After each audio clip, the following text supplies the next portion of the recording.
Sit ready. Attention.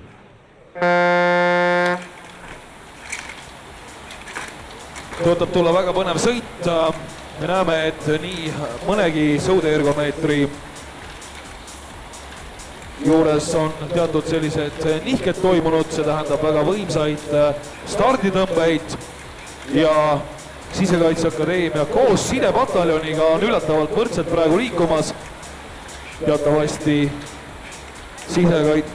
sidepataljoni koosseisus teevad kaasa, nagu ennist mainisin, meie tuntumatest tuntumad sõudetipud, aga Sisekaitseakadeemia praegu on seda võistlust natukene juhtimas. Väga napilt, aga siiski. Ei kuule absoluutselt, kas publikut on üldse siin, täna tekib küsimus, tõenäoliselt on. On aeg hakata ennast vaikselt soojendama siin absoluudi finaalideks, individuaalseteks finaalideks ja sidepataljon on nüüd panemas oma paremust küll maksma ja tõenäoliselt Sisekaitseakadeemia alustas liiga maruliselt, samas sidepataljoni mehed eesotsas meie tippsõudjatega on vanad kalad ja teavad, et stabiilsus on ülioluline ja nüüd näitavad seda kõige paremini seda finaali siin võites.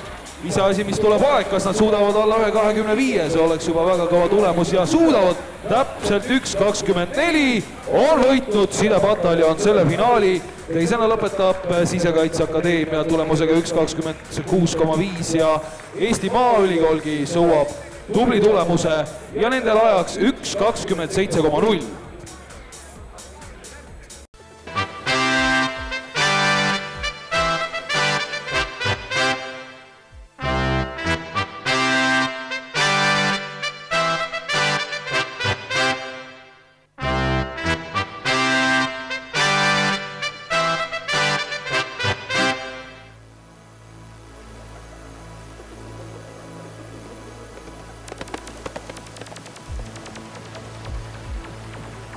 Hõbemedal Sisekaitseakadeemia tulemusega 1.26,5 Sisekaitseakadeemia.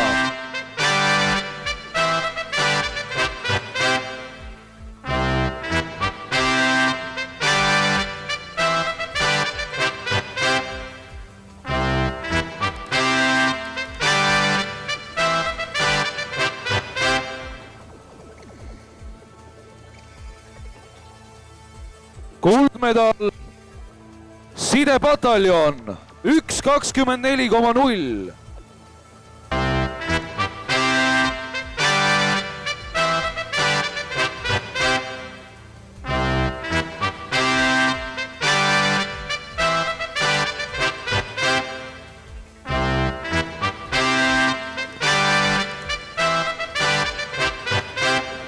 Ja nagu näete, siis suured sõudestaarid ise siin, Kaspar Taimsoo ja Tõnu Hendriksongi olid sidepataljoni võistkonnas ja vähemalt mehed on üsna sageli harjunud olema ka seal poodiumi kõrgemal astmel, nii ka nüüd. Ja Andrei Jämsa, nendest kõige lühem mees seal ka, hüppas praegu poodiumile ja oli ka selles võistkonnas. Teeme suure aplausi.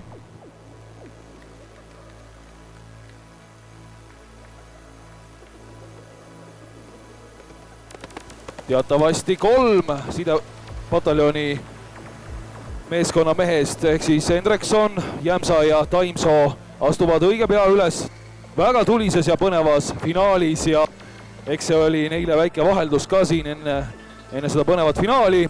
Aitäh teile!